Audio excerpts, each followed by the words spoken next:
अगले एपिसोड के लिए 30 लाइक और 10 से 15 कमेंट्स करो वरना अगला एपिसोड अपलोड नहीं होगा।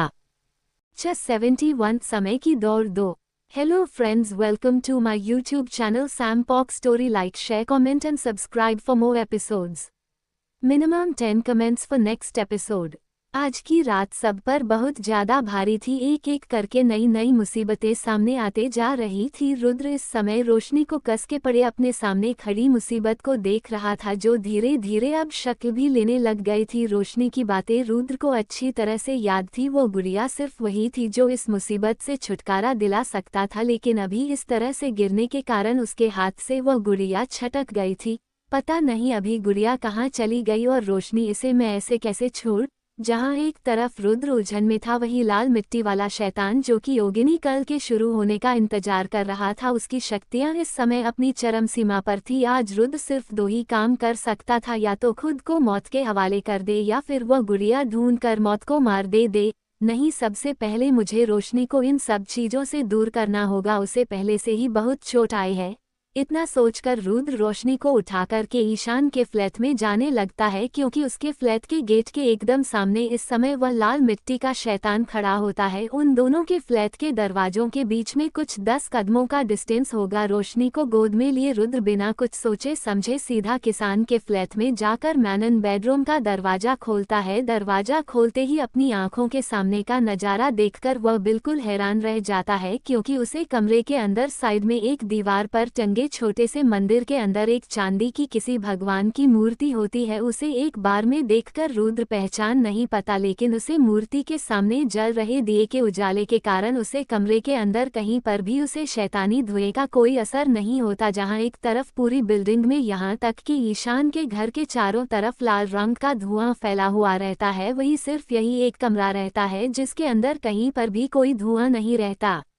इस समय सबसे पहले रुद्र रोशनी को बेड पर लेटाता है, तभी उसकी नज़र बेड पर लेटे हुए अपने बेटे रुद्राक्ष के गार्डन में चमक रहे उसे लॉकेट पर पड़ती है, जिसे देखकर वह थोड़ा हैरान रह जाता है, क्योंकि जितना उसे याद था शाम तक तो उसने ये लॉकेट नहीं पहना हुआ था। पर सबसे ज्यादा हैरानी तो उसे तब होती है जब उसे लॉकेट की चमकती हुए उजाले में बुरी हालत में बेहोश पड़ी रोशनी की आंखें धीरे धीरे खुलने लगते हैं। रोशनी को चटा हुआ देख करके रुद्र तुरंत उसके बगल में अपने घुटनों पर बैठते हुए उसके हाथ को पकड़ लेता है।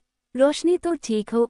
रोशनी जो अब तक खुद को एक अजीब से अंधेरे में महसूस कर रही थी, उसे अंधेरे में उसे हल्के से उजाले की किरण जैसे ही दिखाई देती है, वो उसे तरफ भागने लगती है। इस अंधेरे सपने में काफी समय तक उसे चीज का पीछा करते करते आखिरकार उसका बनाया प्लान सक्सेसफुल हो जाता है। अपनी आंखें खोलकर बड़ी मुश्किल से अपना चेहरा घूमर वह एक नज़र उसे छोटे से मंदिर में पड़े भगवान धन्वंतरी की मूर्ति पर डालती है। भगवान विष्णु के कई सारे अवतारों में से एक धन्वंतरी, जिनके नाम पर धनतेरस नाम का त्योहार था, जो अपने साथ अमृत कलश लेकर निकले थे। संसार के कितने से कितना ही बड़ा रोग हो, उनकी कृपा से सब ठीक हो सकता था, और यही कारण था कि इतने गहरे घाव होने के बाद भी उसे होश आ गया था। वह घूम करके रुद्र की तरफ देखती है और अपने शरीर में उठ रहे तेज दर्द को काबू करने के लिए लंबी गहरी सांस लेते हुए कांपती हुई आवाज में कहती है, रुद्रा कुछ भी करके उसे गुड़िया को दूध दिए, सिर्फ आप ही है जो ये काम कर सकते हैं। योगिनी कल शुरू हो चुका है, अगर अगले आधे घंटे में ये काम नहीं हुआ तो फिर आपका बचाना नामुमकिन नहीं।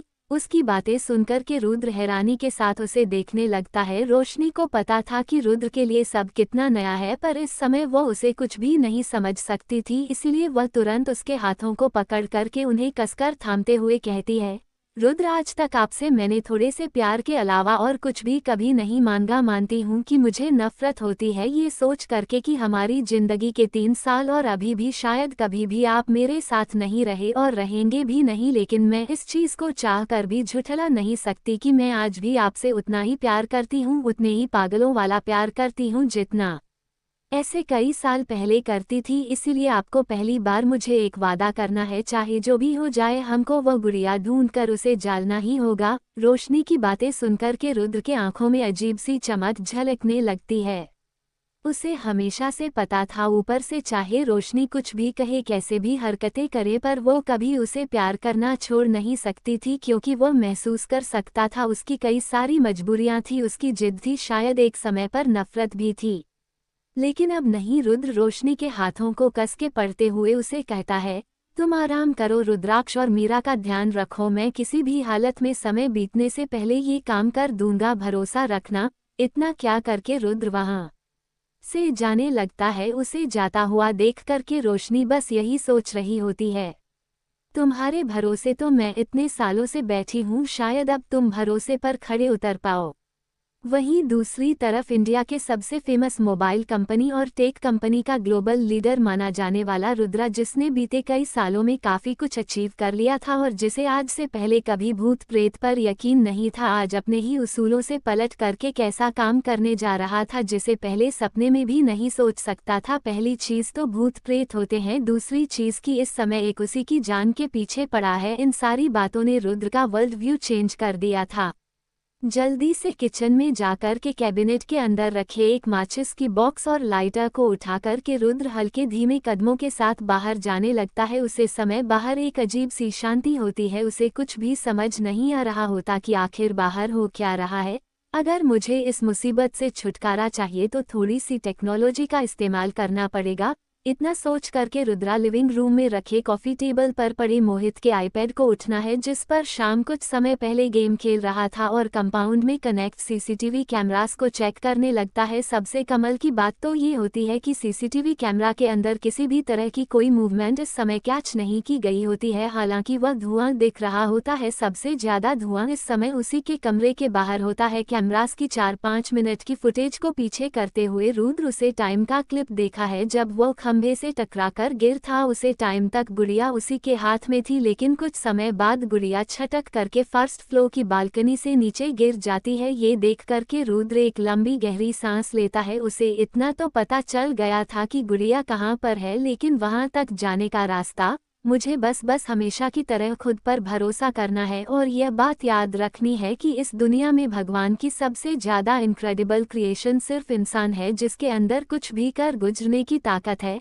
अपने दादाजी की कई सालों पुरानी कही गई बात जो रुद्र के दिमाग में हमेशा गूंजती रहती थी, आज एक बार फिर उसे हौसला देने के काम आ रही थी। अपने हाथों में उन दोनों चीजों को कस के पड़ते हुए रुद्र पूरी रफ्तार के साथ बाहर भागता है और एकदम तेजी से भागते हुए सीढ़ियों से नीचे उतर जाता है। सीढ़ियों से उतरते उतरते अचानक से उसे अपने पीछे किसी के होने का एहसास होता है। बिना अपनी नजरें पीछे घुमाए रुद्र सिर्फ आगे ही देख रहा होता है। उसे पता था कि अगर उसने ऐसा किया तो यह उसकी जिंदगी की आखिरी गलती होगी। जैसे ही वो आखिरी सीढ़ी पर अपना पैर रखता है, तेज धक्के के साथ रुद्र जमीन पर गिर जाता है और थोड़ी देर में, लगभग कुछ सेकंड्स के अंदर, उसे अपनी पीठ पर किसी के खड़े होने का एहसास होता है। तेज दर्द उसकी पीठ से होते हुए उसके पूरे शरीर में फैलने लगता है। अपनी नज़रें उठा करके जब अपने सामने मौजूद चीज़ों की तरफ देख रहा होता है तो उसकी नज़र उसे थोड़ी ही दूरी पर गिरी हुई उसे गुड़िया पर जाती है। बिना को सोचे समझे अपने पैंट की साइड पॉकेट में रखी छुरी को निकाल करके पीछे घूम करके वह सीधा उसे राक्षस के पैरों पर छुरी को मार देता है। क्योंकि वह राक्षस धुएं का बना होता है, इसीलिए छोटी डालने का उसे पर कुछ खास असर नहीं होता, लेकिन उसका जाकर बिगड़ जाता है। मौके का फायदा उठा करके रुद्र उठ करके सीधा उसे गुड़िया को अपने हाथों में ले लेता है, लेकिन इससे पहले कि वह लाइटर का उसे कर पाता, वही पुरानी तिलस्मी रस्सियां उसके हाथों को कस के जगह लेती है। कंपाउंड में इस समय चमड़े की जलने की हल्की हल्की गंध आ रही होती है। रुद्र के हाथ की स्किन उन राशियों के कारण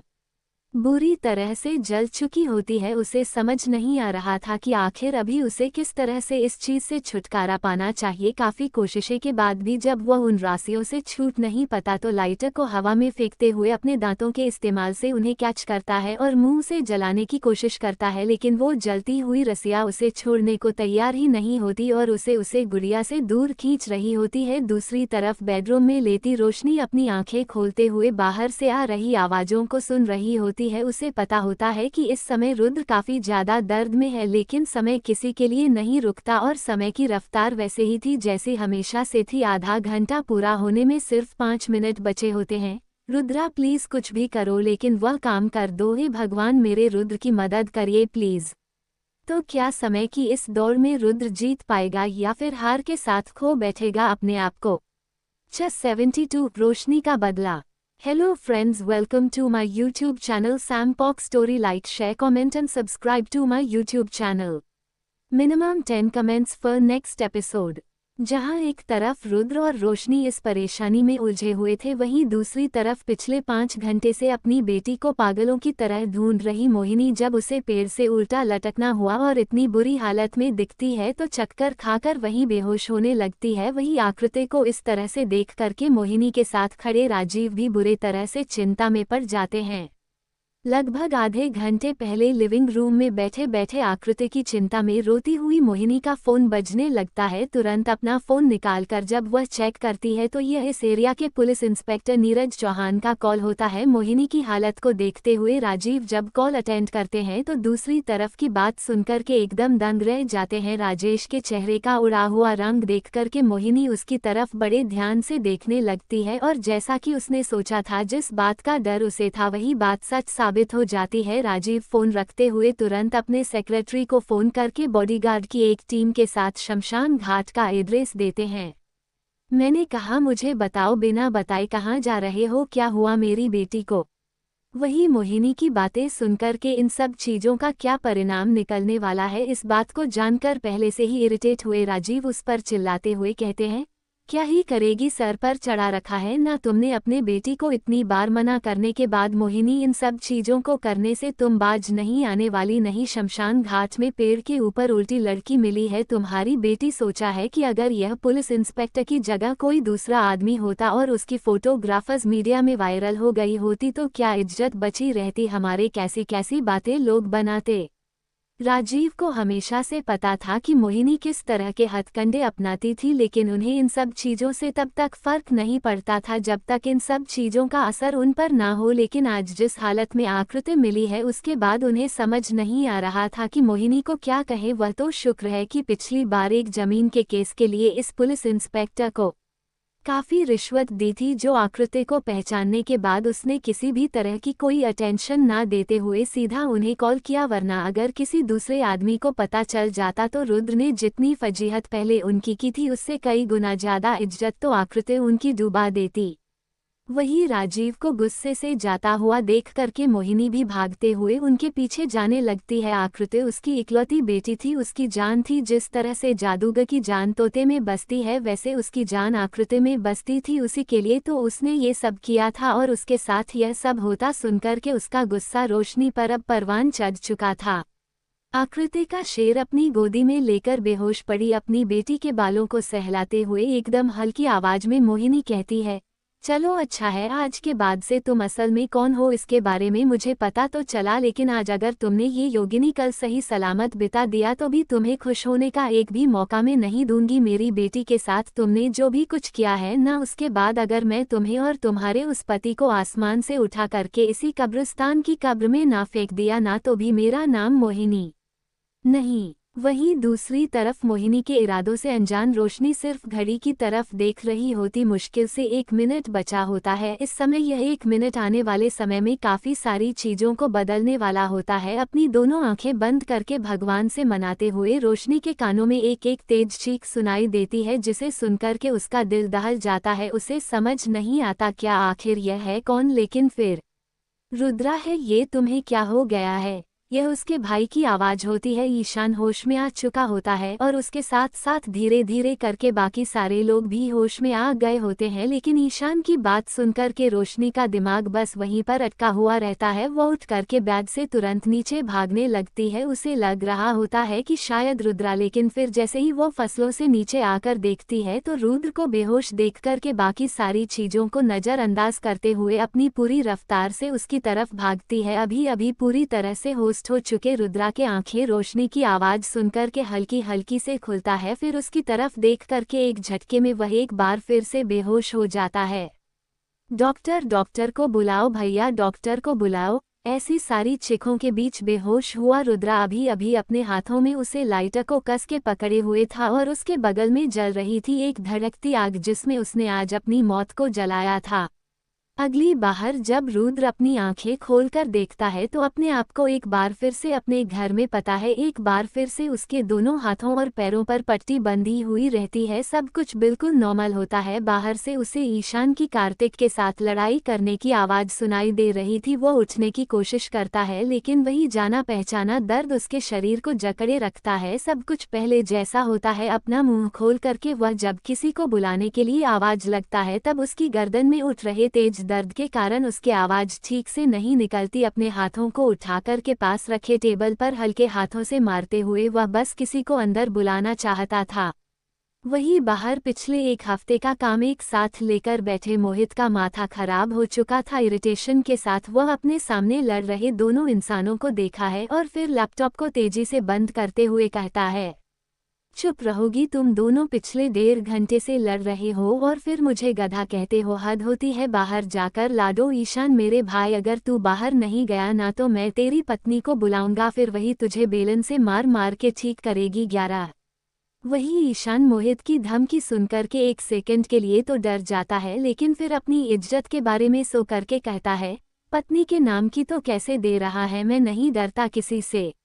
वही ये देख कर के मोहित पीछे दरवाजे की तरफ इशारा करते हुए कहते हैं, सुन लिया ना मीरा, तुम कह रही थी कि तुम्हारा पति तुम्हारी सारी बातें मानता है। वही उसके पीछे मीना खड़ी है। ये सोच करके ईशान तुरंत पीछे घूमते हुए कहते हैं, नहीं नहीं मीरा, तुम इसकी बातें क्यों सुन रही हो? तो जलता है कि मेरी इतनी सुंदर पत्नी कहाँ गई? कहीं नाराज होकर चली तो नहीं गई मीरा? ईशान को जाता है। वह देख करके मोहित आराम की सांस लेता है। हालांकि उसे पता था कि थोड़ी देर में जवाब सुनने के बाद कि वहाँ मीरा खड़ी नहीं थी, उसने खाली ऐसे ही बोल बच्चन किया था। ईशान आकर फिर उससे लड़ेगा, पर काम से कम थोड़ी देर के लिए ही सही। वही ईशान को ऐसे जाता हुआ देख करके कार्तिक भी हंसते हुए मोहित के कंधे पर थपथपाई देते हुए कहता है, शाबाश मेरे यार। दोनों दोस्त एक बार फिर से कंपनी का काम में झूठ नहीं वाले होते हैं कि कमरे से आई हल्की हल्की आवाज है उनके कानों में पड़ती है। दोनों उठ करके तुरंत अंदर जाते हैं। बेड पर लेटे अपने दोस्त कम बॉस को देख करके जिसे होश आ गया था, दोनों राहत भरी सांस लेते हैं। वही उसकी गर्दन पर हाथ देख करके मोहित तुरंत एक गिलास पानी लेकर के उसे थमते हुए कहता है, पी लीजिए सर, पी लीजिए, पूरे 4 दिन बाद आपको होश आया है। वही पानी पीकर गले में थोड़ी राहत मिलने के बाद मोहित की बातें सुनकर के रुद्र उसकी तरफ देखता है, रोशनी। उसके बाद को सुनकर के मोहित कहता है, रोशनी, मैं को भी काफी ज्यादा चोट लग गई थी क्या? कि उनका नीचे एक्सीडेंट हो गया था ना, स्कूटर टकरा गया था, उसके बाद उनको बुखार भी आ गया, तो वह भी 2 दिन तक भी होती, सुबह तक यही थी। लेकिन आज उनको एक कॉल आया कि उनके फ्रेंड की मम्मी की डेथ हो गई है, तो वही गई है। मोहित की बात सुनकर के रुद्र हल्का सा अपना सिर हिलता है और फिर कार्तिक की तरफ देखते हुए कहता है, जाकर के मेरा आईपैड और बाकी सारी चीज यही ले आना। पिछले 4-5 दिन से क्या हुआ, मैंने कुछ भी नहीं देखा है, बहुत सारा काम पेंडिंग है। रुद्र की बातें सुनकर के कार्तिक बिना कुछ कहे कमरे से बाहर चला जाता है। वहीं कार्तिक के कमरे से बाहर जाते हैं रुद्र अपनी तीखी नजरों से मोहित को देखकर और कहता है, अब बता रोशनी, और इन भूत प्रेतों के बारे में तुझे क्या क्या पता है, और सब कुछ बिल्कुल सच बताना। वहीं दूसरी तरफ शमशान घाट के अंदर जल रही चिता के सामने चलती हुई लकड़ी का टुकड़ा लिए रोशनी खुली आंखों से बस उसे देख रही होती है। वैसे तो संसार में नियम बना रखे हैं कि लाश को अग्नि सिर्फ बेटा ही दे सकता है, लेकिन अब इन सब नियमों को काफी पीछे छोड़ चुकी रोशनी अपनी माँ को देख रही होती है और बस मन रही होती है कि इन्हें मुक्ति मिल जाए। पर यह उसे भी पता होता है कि जब तक वह मोहिनी के कर्मों की सजा उसे नहीं देती ना, तब तक के नफरत की आग जल्दी ही रहने वाली है। वहीं रोशनी के पीछे हवा में उड़ रही ध्रुवा उसे आग को देखती है जिसमें एक दिन सबको जलना होता है, और फिर परेशानी भरी नजरों से अपनी दोस्त को देखते हुए कहती है, पर तूने इतने शक्तिशाली प्रेत को काबू कैसे किया, और गुड़िया कहाँ से ढूंढी? तो कैसे किया होगा रोशनी ने ये सब, और अपनी पत्नी की सच्चाई जानने के बाद क्या करने वाला है रुद्रा? बाकी लोगों को कुछ भी क्यों नहीं याद है, काफी सारी चीज है, पर यह सब इस सच्चाई को नहीं बदलते कि रोशनी का बदला अभी भी बाकी है। 73 तुम कौन हो Roshni? Hello friends, welcome to my YouTube channel Sam Pok story. Like, share, comment and subscribe to my YouTube channel. Minimum 10 comments for next episode. Roshni उसे समय को याद करती है जब उसे कब्रिस्तान में वह अकेली थी और अपने सामने उसे इंसान के आधे शरीर के प्रेत को देख रही थी जिसने कभी उसे पूरा शरीर दिया था, जो इस दुनिया में उसके लिए सब परेशानियों का सॉल्यूशन हुआ करती थी, उसकी माँ। उसकी पीठ पर लगी चोट के कारण उसे वापस उठने में काफ़ी ज़्यादा तकलीफ हो रही थी, लेकिन रोशनी को पता था कि अगर उसने अभी कुछ नहीं किया तो फिर वह किसी भी कीमत पर रुद्र को बचा नहीं पाएगी। इसीलिए मुश्किल चाहे कितनी ही बड़ी क्यों ना हो, उसका लड़का और उसे सामना करना ही था। रोशनी अपने दर्द को सहते हुए एक झटके में खड़ी होती है और पूरी ताकत के साथ आगे बढ़ने लगती है, लेकिन जैसे ही वह अपना पहला कदम उसे फोर्स फील्ड की तरफ बढ़ती है, एक अजीब सी शक्ति के कारण एक बार फिर से इस तरह से दूर से फेंका जाती है और इस बार यह शक्ति इतनी ज्यादा होती है कि रोशनी के शरीर पर के साइन नजर आने लगते हैं।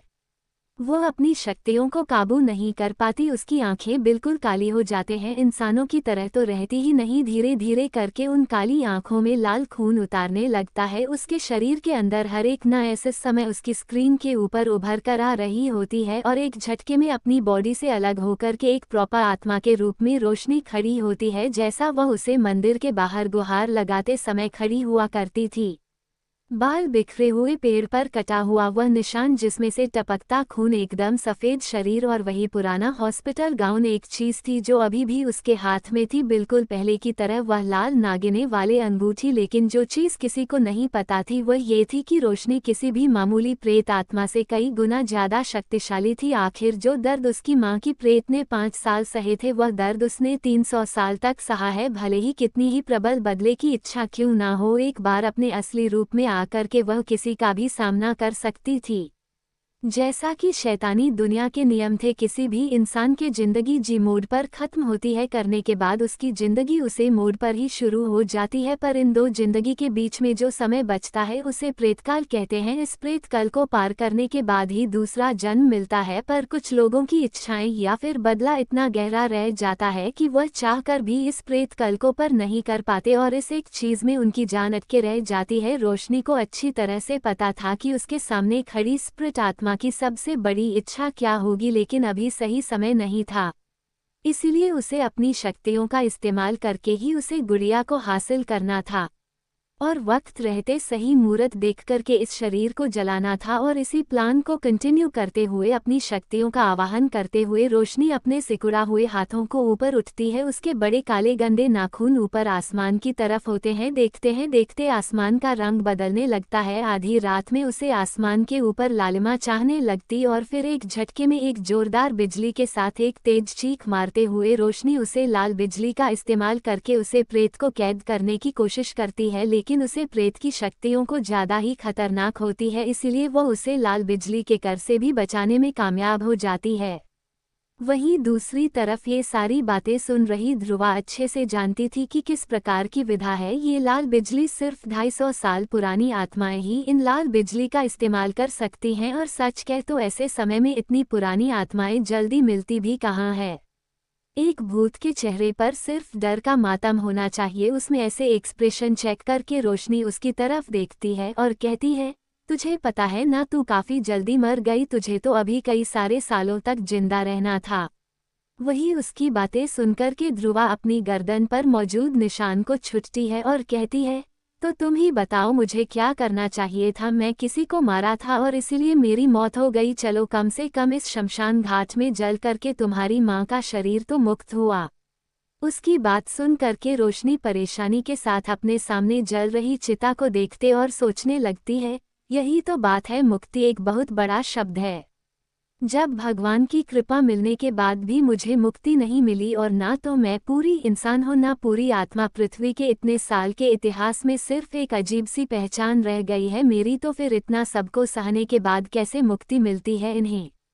शमशान घाट से लेकर के घर तक के पूरे रास्ते भर रोशनी सिर्फ आने वाले समय के बारे में सोच रही होती है। उसने जिन शक्तियों का इस्तेमाल उसे दिन कब्रिस्तान में किया था, किसी और को पता हो ना हो, उसे जरूर पता था कि वह सब उसके लिए कितना घातक हो सकता है। एक इंसान सिर्फ 2 चीजों के कारण जिंदा रह सकता है, एक या तो उसके पिछले जन्म के कर्म जो कि अच्छे हो या फिर बुरे हो, और दूसरा नियति का भाग्य। विधान ने लेखनी में जो लिख दिया उसे तो कोई नहीं बदल सकता। उसकी जिंदगी का समय पूरा हो चुका है, पर सिर्फ भगवान की कृपा के कारण वह जिंदा है। पर अब उसे कुछ करना होगा। इतनी मिन्नतों के बाद तो इंसान का शरीर मिला है, तो ऐसे कैसे जाने दे सकती है वह, इसीलिए अब तो उसे कम करने पड़ेंगे, या अच्छे या बुरे। वही 2 घंटे बाद अपने लैपटॉप के ऊपर किधर फाइटर की आवाज़ सुनकर के ईशान परेशानी के साथ उसे देखने लगता है। 1 घंटे पहले जब से उसकी बहन आई थी शमशान घाट से, तब से ये लैपटॉप हाथ में लेकर के पता नहीं क्या किया जा रही थी। डॉक्टर ने उसे आराम करने को कहा था, और वह जब भी कुछ कहता मीरा और रोशनी दोनों मिलकर उसे सुनाने लगते। मजबूर ईशान के पास अब और कोई रास्ता नहीं बचता। उसे पता था कि इस मुसीबत से उसे सिर्फ एक ही आदमी निकल सकता है, पर जाकर मदद मांगेगा कौन। लेकिन बहन की बात थी, इसीलिए कॉम्प्रोमाइज़ करते हुए ईशान अपना फ़ोन निकाल करके एक लंबा चौड़ा मैसेज लिखते हुए और मैं सिर्फ उसे 2 लाइन से ख़त्म करता है और कहता है, मेरी बहन के साथ बदतमीजी मत करना, और उसे डॉक्टर ने आराम करने के लिए कहा है, इसीलिए आराम करने देना। उसके मैसेज करने के आधे घंटे बाद ही असर होता है, और रोशनी इस समय बेडरूम में होती है जिसमें रुद्रा लेटा हुआ रहता है, और रोशनी गुस्से से उसे देख रही होती और कहती है, 20 मिनट से मैं कह रही हूँ रुद्रा, पर अब तक आपने मुझे मेरा लैपटॉप वापस नहीं किया। उसकी बात सुनकर के रुद्र बिना अपनी आंखें खोल कहता है, तुम्हारा लैपटॉप नहीं, वही ईशान का लैपटॉप है। वही उसकी बातों को सुनकर डेडिकेट होकर के रोशनी उसकी तरफ घूर कर देखे और कहती है, तो आपको क्या फर्क पड़ता है, अपनी बातें, अपनी चीज़, अपनी जिंदगी तो आपने मेरे साथ कभी कुछ शेयर किया नहीं, कोई दूसरा करता है, वह भी मेरा भाई है, उससे भी आपको तकलीफ है। वही उसकी बात सुनकर के रुद्र अपनी एक आंख खोलकर उसे देखा और कहता है, तुम ताने मारना नहीं छोड़ोगी नहीं। उसकी यह बात सुनकर के रोशनी और भी ज्यादा एग्रेसिव होकर कहती है, अगर आपको सच्चाई सुनने में इतनी ही तकलीफ होती है ना, तो तने ही सुन लीजिए, वैसे भी मैंने कुछ भी झूठ तो कहा नहीं। उसकी बात सुनकर के पहले से ही काफी ज्यादा फ्रस्ट्रेटेड रुद्रा उसके हाथों को पकड़ के उसे अपनी तरफ खींचता है और उसे अपने करीब करते हुए उसके कमर पर हाथ देते हुए उसके चेहरे के एकदम सामने आकर कहता है, अब जब हिसाब कर ही रहे हैं तो फिर उन चीजों का भी हिसाब कर ही लेते हैं जिन्हें तुमने छुपाया था। वहीं रोशनी ने रुद्र से कभी यह सब एक्सपेक्ट नहीं किया था, चिल्लाना, बोलना, झगड़ा करना अब तो उनके बीच में बड़ा हो गया था, पर इस तरह से अचानक से उसे अपने करीब खींच लेना, कुछ देर के लिए तो रोशनी को समझ नहीं आता। उसका मन पूरी तरह से ब्लैक हो जाता है। उसे अपने चेहरे पर खाली रुद्र की गर्म सांस महसूस होती है और आंखों के सामने आसमान के लाखों से तारों से भी ज्यादा चमकदार रुद्र की आंखें, जिन कभी काले बादलों का अंधेरा रहता है तो कभी उगते सूरज की चमक। कितनी डेस्परेटली किसी समय में वह ये सब चाहती थी अपनी जिंदगी में, और जब उसे अब मिल रहा था तब उसे समझ नहीं आ रहा था कि किस तरह से रिएक्ट करना चाहिए। अपनी कमर पर रुद्र के पकड़ और मजबूत होते ही जैसे मानो एक सपना से रोशनी आज़ाद होती है और उसकी पकड़ से छुट्टी हुई रहती है। छोड़िए, मुझे याद रखें कि हम सिर्फ कॉन्ट्रैक्टेड हस्बैंड व वाइफ है, वह भी सिर्फ और सिर्फ रुद्राक्ष के कारण। ये सब करने का आपका कोई राइट नहीं बनता। वहीं रोशनी की बातें सुनते ही रुद्र की कली आंखें मैन और गहरी हो जाती है। अपनी तेज और तीखी नजरों से रोशनी को देखते हुए अपने दूसरे हाथ को उठा करके उसके गालों को पिंक करते हुए उसका चेहरा अपनी तरफ घूमते हुए उसकी आंखों में देखकर कहता है, थोड़ा आराम से। वह क्या है ना, काफी चोट लगी है, मुझे अभी भी पत्तियां बनती है, और जहां तक बात रही राइट की 11। इतना कह करके रुद्र अपनी नजरें नीचे घूमते हुए रोशनी की गर्दन पर अपनी उंगलियां फिरते हुए उसकी कॉलर बोन से होते हुए उसके सीने के ऊपरी हिस्से पर हल्के हाथ लगाते हुए कहता है, याद रखो रोशनी, मैं तुम्हें पहली बार और आखिरी बार कह रहा हूँ, दोबारा मुझे रिपीट करने की नौबत ना आए कि तुम पर, तुम्हारे शरीर पर और तुम्हारी आत्मा पर सिर्फ और सिर्फ मेरा हक है। फिर चाहे हम कॉन्ट्रैक्टेड हस्बैंड की वाइफ क्यों ना, तुम्हारा नाम के आगे तुम्हारी पूरी जिंदगी मेरा नाम जुड़ा रहेगा, और जो चीज़ मेरी है ना, उसे पर हक जताने से मुझे दुनिया का कोई आदमी नहीं रोक सकता, और जो रोकने की कोशिश करते हैं ना, उन्हें मैं तोड़ देता हूँ, जैसे तुम्हारे बाप को तोड़ दिया।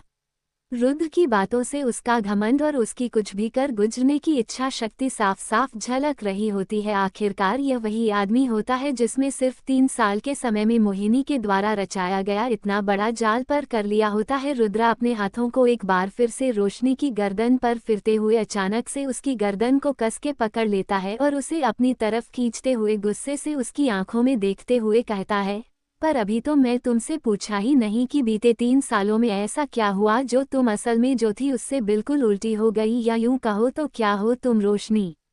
उसके गर्दन पर रुद्र की पकड़ काफी ज्यादा मजबूत होती है। वह चाहकर भी इस समय छूट नहीं सकती थी, या शायद छूटना ही नहीं चाहती थी। उसे पता था होश में आने के बाद रुद्र कभी शांत नहीं बैठेगा। ये दिन तो उसे एक न एक दिन देखना ही था। उसकी गर्दन पर अपनी पकड़ और भी मजबूत करते हुए रुद्र उसकी आंखों में देखते हुए कहता है, मैं सिर्फ और सिर्फ सच सुनना चाहता हूँ। मुझे पता है कुछ अब तो पहले मोहित के साथ जो भी कुछ हुआ उसमें भी तुमने ही उसकी मदद की, नहीं बताओ रोशनी। 74 भूत पकड़ने के लिए app. Hello friends, welcome to my YouTube channel Sampox story. Like, share, comment and subscribe to my YouTube channel. Minimum 10 comments for next episode.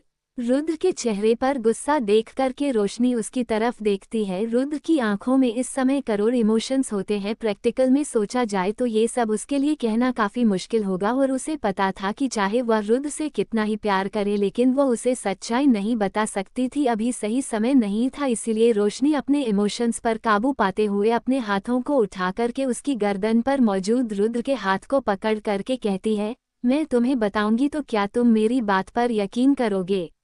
उसकी बात सुन करके रुद्रा की पकड़ रोशनी के गर्दन पर ढीली होने लगती है और वह अपनी नजरें हल्की सी कुछ सोचने लगता है। उसका ऐसा रिएक्शन देख करके रोशनी के दिल का दर्द उसकी आंखों में आंसुओं के रूप में छलक आता है। इतना समय और इतना कुछ होने के बाद भी क्या अभी भी रुद्र को उसको पूरा भरोसा नहीं था। लेकिन फिर रुद्र की अगली हरकत से वह बिल्कुल हैरान रह जाती है। रोशनी के हाथ को कस के पकड़ करके रुद्र आराम से बैठते हुए उसकी तरफ देखता और कहता है, करूँगा क्योंकि मुझे पता है तुम कुछ भी ऐसा नहीं करोगी जिससे हमें कोई भी प्रॉब्लम हो। रुद्र की बात सुनकर रोशनी हैरानी से उसे देखने लगती है। रोशनी की आंखों से छलकते हुए आंसू को अपनी अंगूठी से पूछते हुए रुद्र हल्के हाथों से उसके गालों का सहलाता है और कहता है, मैंने बहुत सारी गलतियां की है और यह भी नहीं कह सकता कि आने वाले समय में गलतियां नहीं होगी, पर एक चीज का भरोसा मैं तुम्हें दिल सकता हूं कि चाहे मौका कोई भी क्यों ना हो, अब से तुम्हारा भरोसा मैं कभी नहीं तोड़ूंगा। रुद्र की बातें सुनकर के मानो रोशनी के दिल पर मौजूद बोझ उतर जाता है। उसे पता भी नहीं चलता कि उसने कितने समय से अपनी सांस को रोक रखी थी। उसके लिए ये सब काफी टेरिफाइंग होता है। बीते कुछ दिनों में जो भी कुछ हुआ वह सब उसके हाथों से बाहर था, लेकिन अगर उसे इंसानों की दुनिया में अपने दुश्मनों को मार देनी थी तो फिर उसे एक ऐसे इंसान की जरूरत थी जो कि इस जालिम दुनिया के पावर वाले पिरामिड के टॉप पर बैठा हूँ, और रुद्र से अच्छा कौन हो सकता था। रोशनी अपना सर उठा करके रुद्र की आंखों में देखते हुए अपनी लाल अंगूठी उठाती है और उसके ऊपर मौजूद उसे लाल हीरे को हल्के हाथों से सहलाते हुए कहती है, तुम सब जानना चाहते हो ना, लेकिन इस सच की शुरुआत मैं तुम्हें आज की बात कर करती हूँ। तुम्हें पता है आज मैं शमशान घाट गई थी, लेकिन मेरी फ्रेंड की माँ की डेथ सेरेमनी में नहीं, अपनी माँ के चिता जलाने। उसकी बातें सुनकर के रुद्र अपनी आंखें फाड़कर उसे देखने लगता है। एक सेकंड के लिए तो उसे रोशनी के बाद समझ में भी नहीं आती। रुद्र जैसे इंसान के लिए इतने सारे इमोशंस एक सेकंड में दिखाना काफी मुश्किल था, इसीलिए आज उसूल कुछ देर के शौक के बाद वह रोशनी को देखते हुए कहता है, आंटी की मौत 4 साल पहले हो चुकी है। हमारी शादी के पहले ही तो आंटी मारी थी, तो फिर उनकी लाश अभी तक कहाँ थी। रुद्र को इस तरह से देख कर के रोशनी को इतना तो यकीन हो गया था कि लगभग मौत को छूकर आने के बाद इस इंसान का वर्ल्ड वाइड चेंज हो चुका है। अब यह वह नैरो माइंडेड इंसान नहीं है जिसे ना भगवान पे यकीन था और न ही शैतान पर। इसीलिए वह एक लंबी गहरी सांस लेती है और अपने अंदर उम्र रहे गुस्से को काबू करते हुए एक एक करके सारी बातें रुद्र को बताती है कि आखिर किस तरह से लगभग 8 साल पहले मोहिनी उनके घर में आई थी और उनका हंसता खेलता परिवार बिगाड़ कर रख दिया था। आकृति और राजीव की पैटर्निटी टेस्ट रिपोर्ट, उसकी मां को उनके घर में रखना, धीरे धीरे करके उसकी मां का तबीयत खराब होना, अचानक से उसका एक दिन मोहिनी के हाथों मर जाना, एक एक चीज धीरे धीरे करके रोशनी रुद्र को बताई जा रही थी। ये वह कहानी का हिस्सा था जिसे रुद्र जानता था, लेकिन रोशनी के आगे की बातें सुनकर के वह मन ही मन एक राहत की सांस लेता है कि अच्छा हुआ जो आकृति से बच गया, नहीं तो उसके घर में उसके रूम में बैठकर के काला जादू हो रहा होता और नींबू लटके होते। रोशनी ने रुद्र को बताया कि किस तरह से रातों रात उसके पापा बदल गए। उसने रुद्र को बताया आगे किस तरह से उसने जब उसे लाल शैतान को करने के लिए उसकी जीवन गुड़िया ढूंढने की कोशिश की, तब उसे अपनी माँ कि जिंदा घड़ी हुई लाश मिली, यानी कि जो लाश उन लोगों ने उसके मन के अंतिम संस्कार के समय जलाई थी वह असली लाश थी ही नहीं। बस यही बात छुपाई कि मोहिनी के हाथों को एक बार मारी जा चुकी थी और मोहिनी के असली कारनामों के बारे में पता करने में उसे 322 सालों से ज्यादा समय लग गया। 300 साल आत्मा बनके और 22 साल इंसान बनके। रोशनी रुद्र सारी बातें बताती है, जिसे सुनकर रुद्र रोशनी को बीच में रुकते हुए कहते हैं, मोहिनी ने ये सब किया, इतना सब किया सिर्फ इसलिए क्योंकि आकृति की शादी मेरे से हो जाए और फिर मुझे ही करने के लिए एक शैतान को मेरे पीछे लगा दिया। तुम्हें नहीं लगता ये पूरी सच्चाई नहीं है? उसके बाद को सुन करके रोशनी एक गहरी सांस लेती है। जब से उसे होश आया था तब से वह यही सारी बातें सोचने में लगी थी। पहले तो उसने इन सब चीज़ों पर ध्यान नहीं दिया, लेकिन फिर काफ़ी गौर से सोने के बाद उसे एहसास हुआ कि रुद्र को करने के बाद मोहिनी को कभी कुछ नहीं मिलने वाला था, क्योंकि रुद्र का बड़ा भाई मानव पहले से शादीशुदा था और वीर आकृति से छोटा था। जितने ट्रेडिशनल सिंघानिया परिवार के लोग थे ऐसे किसी भी बेकार से डील के लिए कभी नहीं मानते। ऊपर से रुद्र का अब एक सक्सेसर था, उसका बेटा रुद्राक्ष, इसलिए बाहर के किसी दूसरे सदस्य को प्रॉपर्टी मिलना तो नामुमकिन था। लेकिन उसे पता था कि कई सारी ऐसी चीज भी हैं जो उसके वापस से इंसान बनने के बाद धीरे धीरे करके बदल रही है, जैसे कि सबसे बड़ा एग्जाम्पल तो खुद रुद्र ही था। और फिर जितना उसे याद था पिछली जिंदगी में जब वो मर चुकी थी, उसकी कई सालों बाद भी रुद्र ने कभी मल्होत्रा इंडस्ट्रीज के साथ अपना कनेक्शन नहीं तोड़ा था। और यहाँ पर तो लगभग 3 महीने के अंदर ही सिंघानिया ग्रुप ऑफ इंडस्ट्रीज और मल्होत्रा परिवार के बीच के सारे कनेक्शन टूट चुके थे। हालांकि उसे समझ नहीं आ रहा था कि वह रुद्र को बताए कैसे कि एक और चीज थी जिसके कारण मोहिनी रुद्र को मार नहीं सकती थी, और वह रुद्र का राजयोग था जो कि इतना प्रबल था कि लाल मिट्टी के शैतान जैसे एक लगभग 7th लेवल के पिशाच को भी रुद्र बड़ी आसानी से रोकने में सफल हो गया था। हाँ, उसने रुद्र की मदद की थी, लेकिन ये बात वह भी जानती थी कि इस आदमी पर जल्दी से भूतिया चीजों का प्रभाव नहीं पड़ता, तभी तो एक आत्मा को किस करने के बाद उसे छूने के बाद भी यह बंदा इतना नॉर्मल था। अगर रुद्र जैसा भाग्य मेरे पास होता तो उसे मोहिनी को मैं कब का मार चुके होते हैं। जहां एक तरफ रोशनी गहरी सोच में डूबी हुई थी, वहीं दूसरी तरफ रुद्र रोशनी को घर कर देखते हुए अचानक से एक और आइटम बम फोड़ता और कहता है, लेकिन ये सब चीज अभी भी नहीं बताती कि तुम्हें कैसे पता ऐसे भूत प्रेत से लड़ना और इन्हें करने के बारे में, जैसे वह शैतान को रोकने के लिए तुमने कौन से वेपन का उसे किया था। रोशनी अंडरस्को उसकी बात सुनकर के रोशनी पूरी तरह से स्पीचलेस हो जाती है। बाकी सब तो ठीक है, लेकिन अब वो उसे अपने स्पेशल हंटर के बारे में कैसे बताएं। रुद्र की तरफ देखते हुए बिल्कुल सीरियस होकर के रोशनी कहती है, जब तुम अमेरिका में थे ना और भाई को घर से निकाल दिया गया था, तब मैं पापा से मिलने गई थी। अंदर जाते हुए मैंने उन्हें बात करते हुए सुन लिया और बहुत सारी अजीब चीज भी देखी। उसके कमरे में काफी ज्यादा घबरा गई मैं। फिर मेरी माँ की पुरानी डायरी मुझे मिली जिसके अंदर उन्होंने भी यह सारी चीजों के बारे में लिखा था। हालांकि इससे पहले कि उन्हें सब कुछ समझ में आता उनकी मौत हो गई। उसे डायरी के अंदर कई सारी जगह के बारे में लिखा था। तुम रहते नहीं थे और मुझे कोई खास पसंद भी नहीं करता था सिवाय दादाजी के, इसलिए मैंने इन सारी जगह पर जाने के बारे में सोचा। और जब भी मैं जाती थी ना, मुझे हर बार कुछ ना कुछ अलग किताबें मिलती थी और जब मैं उन्हें पूरा पढ़ लेती थी तो वह किताबें अपने आप गायब हो जाती थी। ये सब बातें बड़बड़ाते हुए कुछ समय के लिए तो रोशनी को खुद पर यकीन नहीं हो रहा था, लेकिन क्योंकि उसने पहले से तैयारी कर रखी थी इसलिए रुद्र को उसे पर बिल्कुल भी शक नहीं हुआ। एक छोटी सी डायरी वहीं पास में रखे अपने बैग में से निकाल करके रुद्र को दिखाते हुए वह आगे कहती है, इन सब चीजों से बचने के लिए मेरी मदद मेरी माँ ने की। वह तो सही समय पर मुझे पता चल गया, नहीं तो कल तुम्हारी चिता से पहले तू मेरी चिता जला चुके होते। रुद्रा अंडरस्को अब स्पीचलेस होने के बाद रुद्र की थी पता नहीं क्यों उसे रोशनी की सारी बातें समझ तो आ रही थी। उसे ये भी पता था कि इसके अलावा और कोई एक्सप्लेन नहीं हो सकता इन सब चीजों का, लेकिन फिर भी कुछ तो गड़बड़ जरूर था, कुछ कमी लग रही थी। लेकिन क्या? उसे दिन जो रुद्र के मन में कन्फ्यूजन थी, रोशनी के मासूम से चेहरे, उसकी आंखों में अपनी माँ की डायरी को देखकर गिरते हुए आंसुओं को महसूस करके रुद्र के मन में जो झिझक थी वह अपने आप गायब हो गई और उसने बेवजह की बातें सोचना बंद करने का तय किया।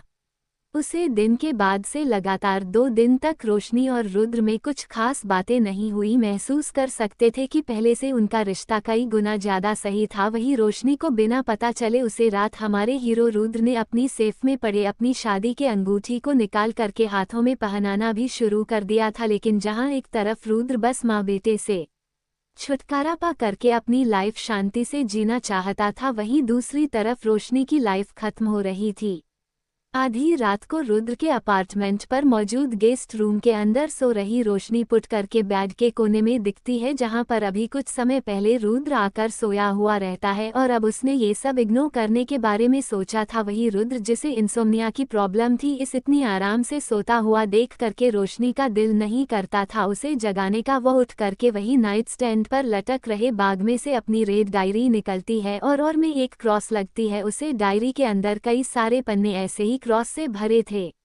उसे डायरी का वह पन्ना पूरी तरह से क्रॉस से भर चुका था। लास्ट की एक ही लाइन बची थी, यानी कि सिर्फ 6 दिन, और अगर उसने इन 6 दिनों में कुछ नहीं किया तो छठे दिन की आधी रात में उसका इंसानी शरीर अपने आप जलने लग जाएगा।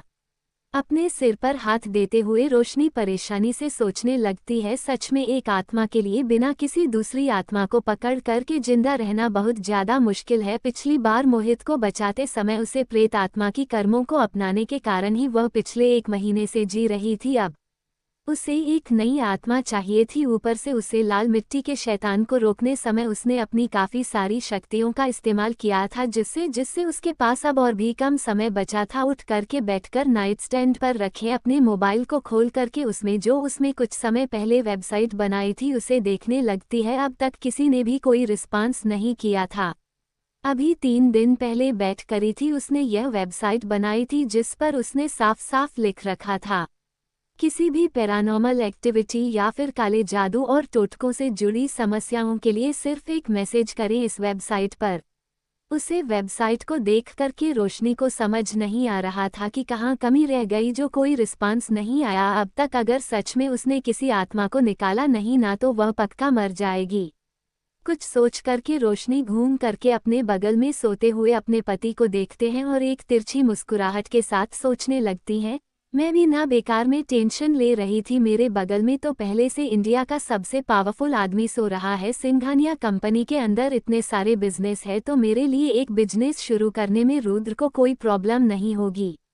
और इसी के साथ अगले दिन सिंघानिया कॉरपोरेशन की ऑफिस बिल्डिंग के अंदर टॉप फ्लोर में सीईओ ऑफिस में पर्सनल असिस्टेंट मोहित को बुलाया जाता है। चेयर पर बैठे बैठे एक डॉक्यूमेंट को साइन कर रहा है। रुद्र बिना अपनी नजरें उठाए मोहित को एक ऐसा काम दे देता है जिसे सुनकर के उसका दिमाग चक्कर आने लगता है और वह हैरानी के साथ पूछता है, क्या कहा तुमने? उसकी बात सुनकर के रुद्र अपनी नजरें उठा करके मोहित की तरफ देखा है। मोहित अपनी टाई को टाइट करते हुए अपने जवाब को बदलते हुए कहता है, मेरा मतलब है क्या कहा आपने सर? रुद्र से घूरता है कुछ समय के लिए और फिर अपने सामने रखी फाइल को बंद करते हुए कहता है, एक ऐप बनाओ, वह ऐसा होना चाहिए ताकि लोग उसमें अपने प्रॉब्लम शेयर कर सके और रोशनी उन्हें सॉल्व कर सके। मोहित रुद्र को देखते हुए कहता है, प्रॉब्लम कहीं आपका मतलब भूत प्रेत से तो नहीं है ना? वही रुद्र अपनी नजरें उठा करके उसे घूरता है और अपने सामने रखियो उसे फाइल को मोहित की तरफ लगभग फेंकते हुए कहता है, बिल्कुल अगले 3 घंटे में बन जाना चाहिए।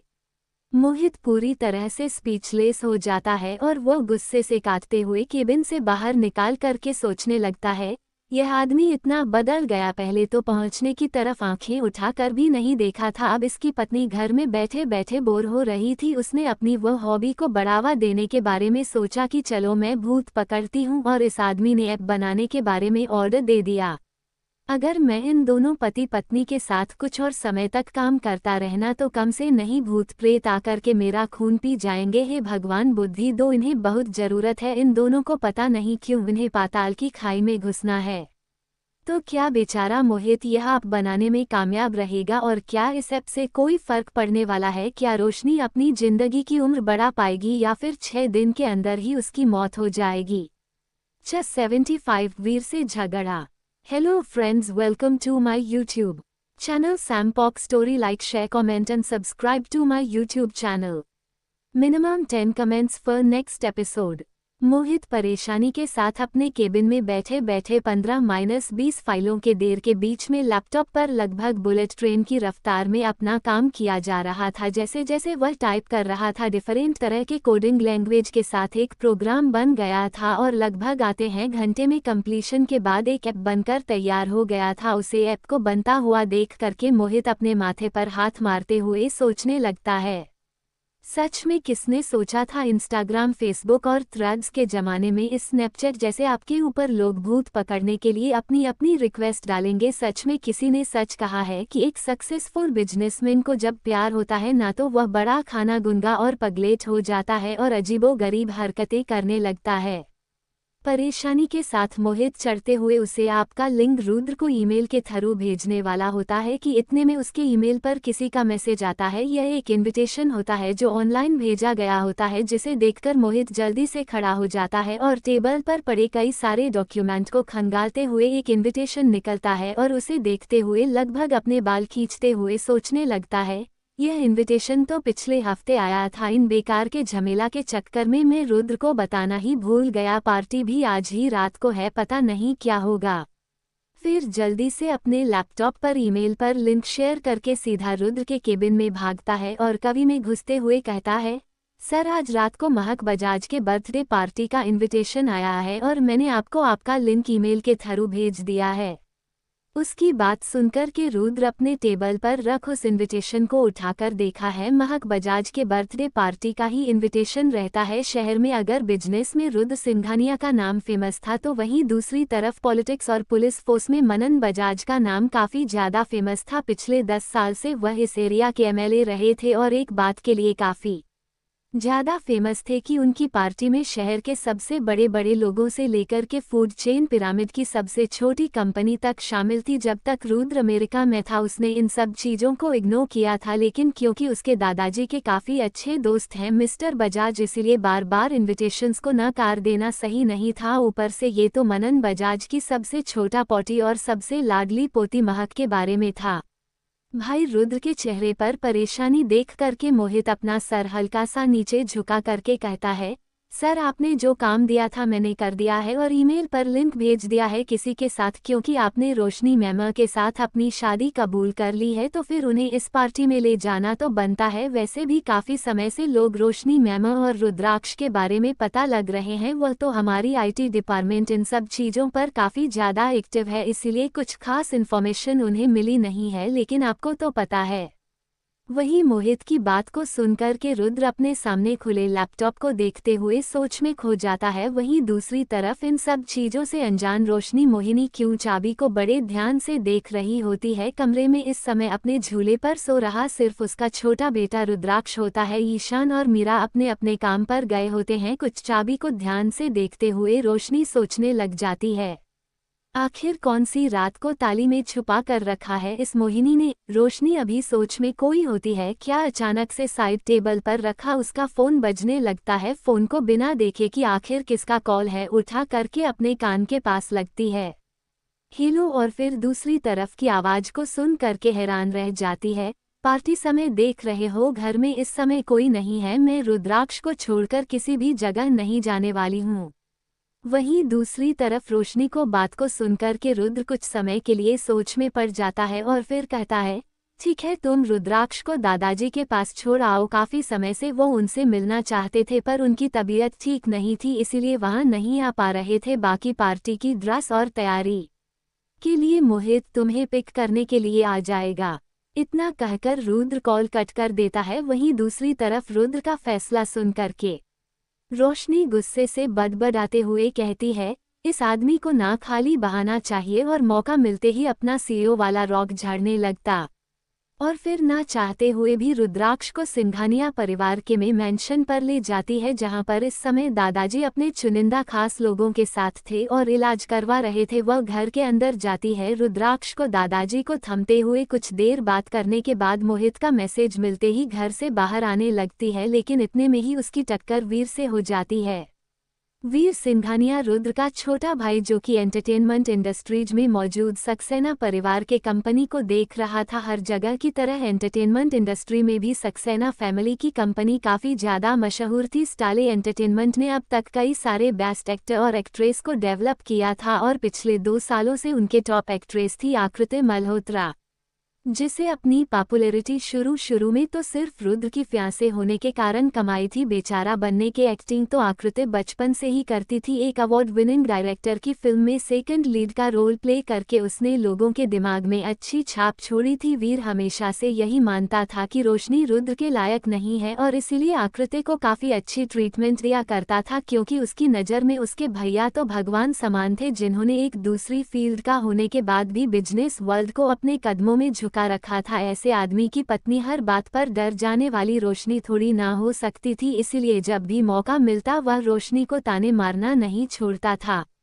और आज तो मौका खुद उसके सामने चलकर आया था। रोशनी का हल्का सा धक्का लगता ही बात का बतंगड़ बनाते हुए वीर उसे ढूंढ कर देखा और कहता है, तुम यहाँ क्या कर रही हो? हमारी जिंदगी में इतना कलेश मचाकर अभी भी तुम्हें संतोष नहीं मिला, लेकिन तुम्हारे जैसी औरत के साथ और एक्सपेक्ट भी क्या किया जा सकता है? अपने नाम के आगे जिस आदमी के नाम को जोड़कर घूमती हो, जिसका टाइटल लगती हो, वह तुम्हारा पति हो ही नहीं सकता, क्योंकि तुम उसके लायक ही नहीं हो और तुम पूरी दुनिया को यह जताना चाहती हो ना कि तुम रुद्र सिंघानिया की पत्नी। तुमने तो प्यार करने वालों को तोड़ा है, शायद इसीलिए तुम्हें कभी प्यार नहीं मिलता।